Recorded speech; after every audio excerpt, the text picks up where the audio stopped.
Good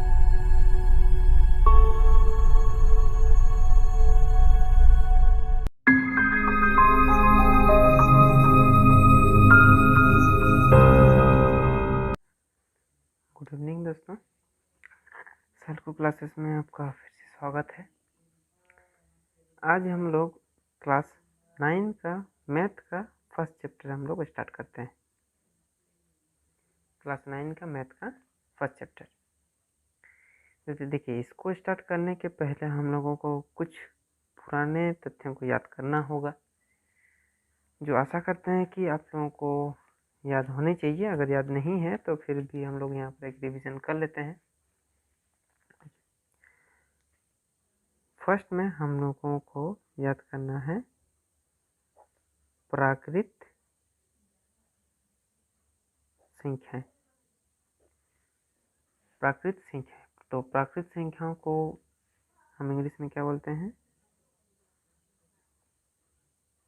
natural number. तो natural number कैसा number होगा? जो हम लोगों का गिनती की संख्याएं हैं, ये गिनती की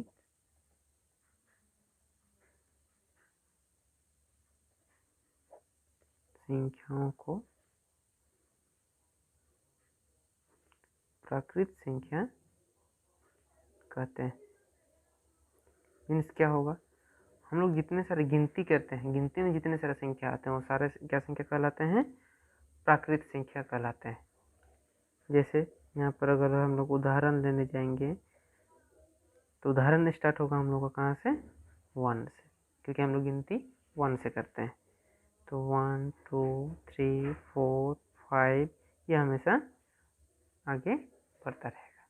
ठीक है। उसके बाद आता है हम लोगों का पूर्ण संख्या। पूर्ण संख्या को इंग्लिश में क्या बोला जाता है? Whole numbers. नंबर्स लिख देते हैं। देखिए, तो नंबर्स यानी कि होल नंबर्स, पूर्ण संख्या किसको बोला जाएगा? तो पूर्ण संख्या किसको बोल रहे हैं हम लोग? प्राकृत संख्याओं का जो समूह होगा, ठीक है, प्राकृत संख्याएं के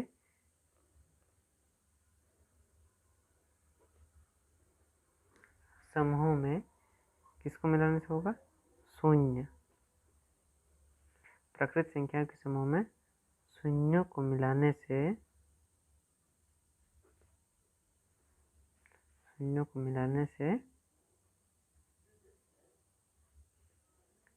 पूर्ण संख्याएं प्राप्त होती है। ठीक है। तो प्राकृत से पूर्ण संख्या जो है उनको निकालने के लिए हमको पहले प्राकृत संख्याओं को याद रखना होगा। और पूर्ण संख्याओं को किसे भी किया जाता है? इसे अक्षर W से निरूपित किया जाता है। जो हमारे पूर्ण संख्याएं हैं उनको किसे निरूपित करते हैं हम लोग? W से। और जो प्राकृत संख्या है, प्राकृत संख्या को सूचित करने के लिए जो अक्षर होता है वो होता है हम लोगों का कैपिटल N। ठीक है। प्राकृत संख्याओं को N से सूचित किया जाता है, जबकि पूर्ण संख्या को किसे सूचित करते हैं? W से। और ये स्टार्टिंग होता है हम लोगों का 0 से। 0 1 2 3 4 5 6 ऐसा करके आगे बढ़ता रहेगा। ठीक है। तो ये हो गया हम लोगों के पूर्ण संख्या।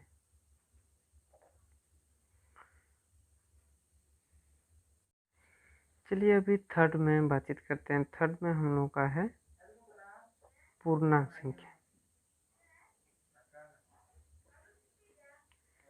तो पूर्णांक संख्याएं जो है इनको इंग्लिश में बोला जाता है हम लोगों का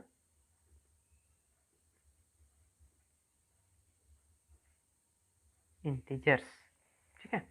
पूर्णांक संख्याओं को हम लोग क्या बोलते हैं? इंटीजर्स। देखिए पूर्णांक संख्या में क्या क्या होगा, इसमें सभी ऋणात्मक संख्याएं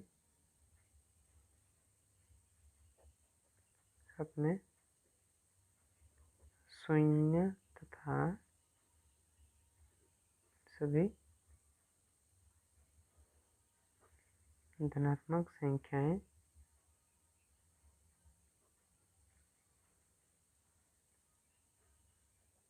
मिलकर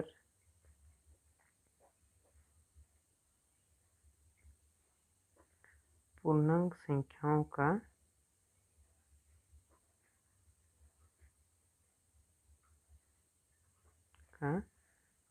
समूह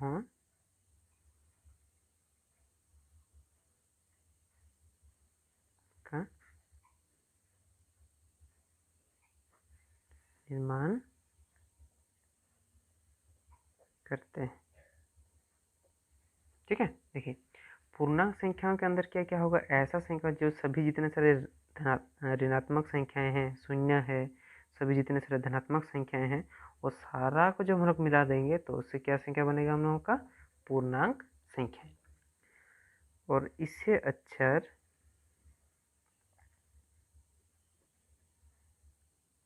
जेड से निरूपित किया जाता है,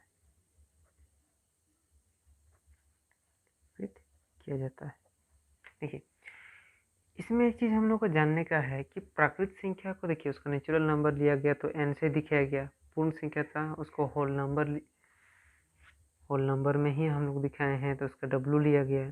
देखिए पूर्णांक संख्या का जब बात आया, देखिए इंटीजर से तो i से स्टार्ट होना चाहिए था, लेकिन ये किससे शुरू लिखा जा रहा है इसको? z से। तो z से इसलिए है, इसका एक जर्मन शब्द है, ये एक जर्मन शब्द है जेहलिन, एक जर्मन शब्द है जेहलिन, जिसका अर्थ होता है गिनना। ठीक है, जर्मन का एक शब्द है जेहलिन जिसका अर्थ होता है गिनना। ठीक है, तो इसीलिए हम लोग पूर्णांक संख्याओं को जेड से निरूपित करते हैं, क्योंकि पूर्णांक संख्या के अंदर सभी कुछ आता है जो हम लोगों का धनात्मक संख्या है, ऋणात्मक है, शून्य है, सब कुछ मिला के आएगा, तो सारा को मिलाने से हम लोग को क्या बनेगा?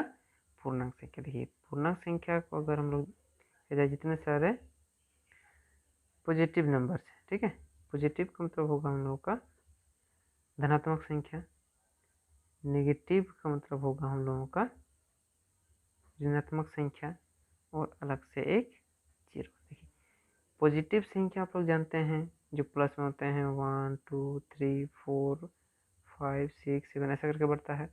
नेगेटिव में कौन होता है? जो माइनस वाला है, -1 -2 -3 -4 -5 -6, और जीरो तो अकेला खुद एक नंबर है। जब इन तीनों को मिला देते हैं तो उससे हम लोग का बनता है इंटीजर्स का ग्रुप।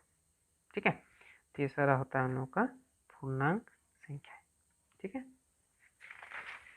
तो चलिए इसके बाद और कुछ नंबर्स के बारे में जान लेते हैं। जैसे इसके बाद है हम लोगों का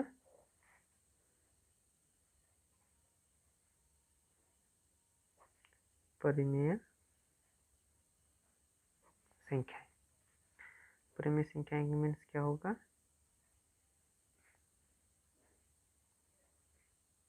रेशनल नंबर्स।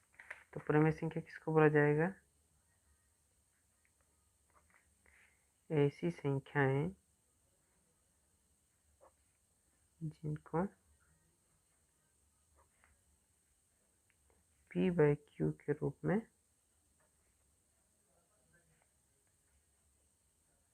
व्यक्त कर सकते हैं,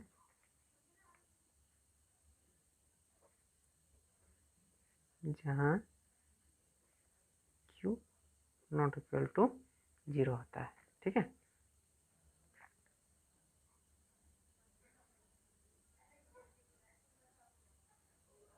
तो ऐसे संख्या को क्या बोलते हैं हम लोग?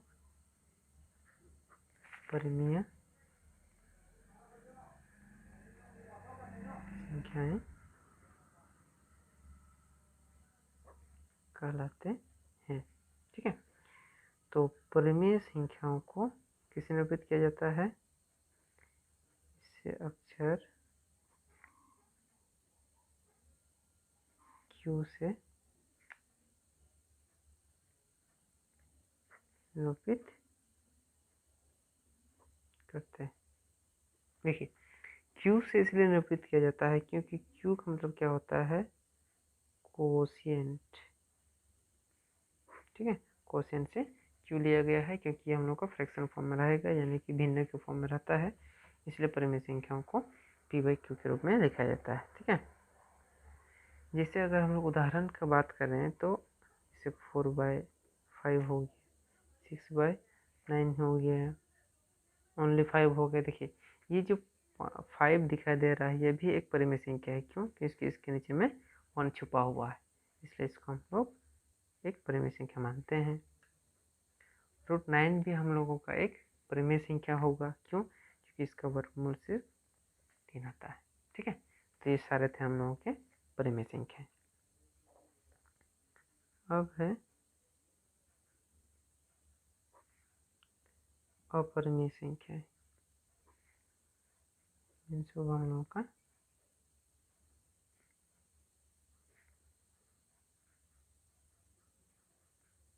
Rational numbers. तो अपरिमेय संख्या किसको बोला जाएगा? सिंपल है, परिमेय हो के जो P/Q के फॉर्म में था। ठीक है, तो अपरिमेय क्या हो जाएगा? जो P/Q के फॉर्म में नहीं होगा, तो इसमें क्या लिखेंगे? ऐसी संख्याएं जिनको P/Q के रूप में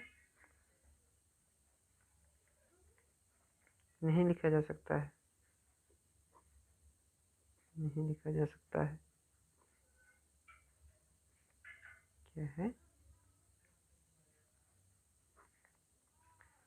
अपरिमेय संख्याएं कहलाती है।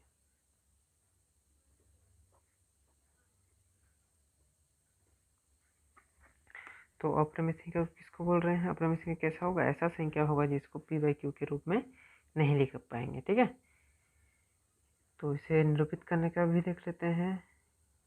इसे अक्षर I से निरूपित किया जाता है। इसे हम लोग किससे निरूपित करते हैं? I से। तो अगर हम लोग उदाहरण की बात किया जाए तो उदाहरण में क्या क्या आ जाएगा हम लोगों का? कौन कौन सा अपरिमेय संख्या होगा? जैसे एक होता है हम लोगों का पाई। पाई हम लोगों का एक अपरिमेय संख्या है। रूट के अंदर ज़्यादातर का मान जिनका हम लोग वर्गमूल नहीं निकाल पाते हैं, ठीक है, ऐसी संख्याओं को हम लोग अपरिमेय संख्या बोल सकते हैं। ठीक है, इसके बाद है हम लोगों का वास्तविक संख्या। इसके बाद क्या है हम लोगों की? वास्तविक संख्या।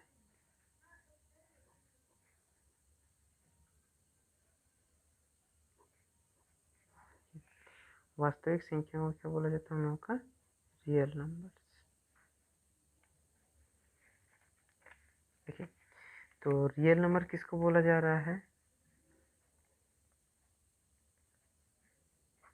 परिमेय तथा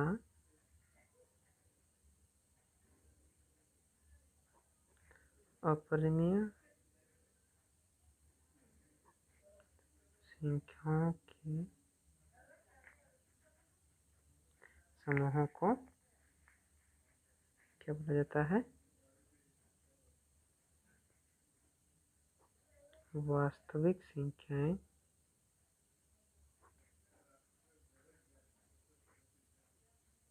कहते हैं। ठीक है, तो क्या बोल रहे हैं? परिमेय तथा अपरिमेय संख्याओं के समूह को क्या बोला जाता है?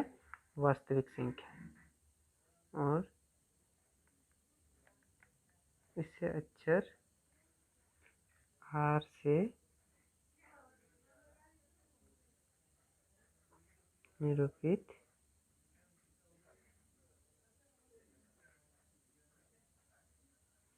किया जाता है। ठीक है, तो वास्तविक संख्या किसको बोल रहे हैं? ये परिमेय और अपरिमेय संख्या का समूह होगा और इसको हम लोग किस अक्षर से दिखाया जाएगा? आर से। ठीक है, तो देखिए इसका कुछ उदाहरण हम लोग लेते हैं। जैसे इसके अंदर में दोनों संख्या आएंगी, यहाँ पर हम लोग 4/5 को भी लिख सकते हैं, पाई को भी लिख सकते हैं, √2 को भी लिखेंगे तो यहाँ पर हम लोग √4 को भी लिख सकते हैं, क्योंकि ये क्या है? हम लोगों का एक ग्रुप है। किसका समूह होना चाहिए? परिमेय और अपरिमेय संख्याओं का समूह होना चाहिए। ठीक है, तो ये 6 जो है संख्या पद्धति के बारे में, इन सारे नंबर्स को हम लोग को जानना जरूरी है ताकि हम लोग फर्स्ट चैप्टर को शुरू कर सकते हैं। ठीक है, फर्स्ट एक्सरसाइज को हम लोग शुरू कर सकते हैं। इसके अलावा भी कई सारे संख्याएं मौजूद है जिनके बारे में हम नेक्स्ट वीडियो में आप लोगों को बताएंगे। इसके अंदर में क्या क्या है? जैसे हम लोग का हो गया सम संख्या, कुछ हो गया हम लोगों का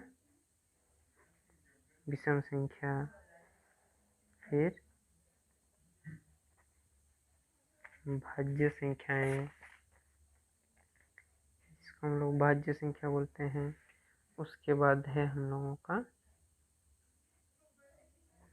अभाज्य संख्या। ऐसे भी और भी बहुत सारे संख्याएं हैं। ठीक है, तो इन संख्याओं के बारे में हम आप लोगों को नेक्स्ट वीडियो में बताएंगे, क्योंकि ये संख्याएं जस्ट हम लोग को जानने के लिए ज़रूरी है, इस चैप्टर से ये रिलेटेड नहीं रहेंगे। तो ये जो 6 हम लोग संख्या के बारे में पढ़े, ये सबसे ज़्यादा इम्पोर्टेंट है हम लोग का इस चैप्टर के लिए। इस चैप्टर के लिए ये जो हम 6 संख्या लिखे हैं, आप लोग इसको जल्दी से कर लीजिएगा ताकि हम लोग अगला नेक्स्ट एक्सरसाइज शुरू कर सकें। आशा करते हैं कि आज का वीडियो भी आप लोगों को अच्छा लगे, तो इसलिए आप लोग जल्द से जल्द हमारे चैनल को सब्सक्राइब कर लीजिएगा और कमेंट बॉक्स पर ज़रूर कमेंट कीजिएगा कि किस तरह करके हम अपने वीडियो को और सुधार कर सकते हैं, या फिर किन क्वेश्चन को हमको सॉल्व करना चाहिए। आप लोग भी हमको क्वेश्चन भेज सकते हैं। आशा करते हैं हम लोग को अच्छा लगे, तो आप लोग सब्सक्राइब कर दीजिएगा। धन्यवाद, मिलते हैं नेक्स्ट वीडियो में।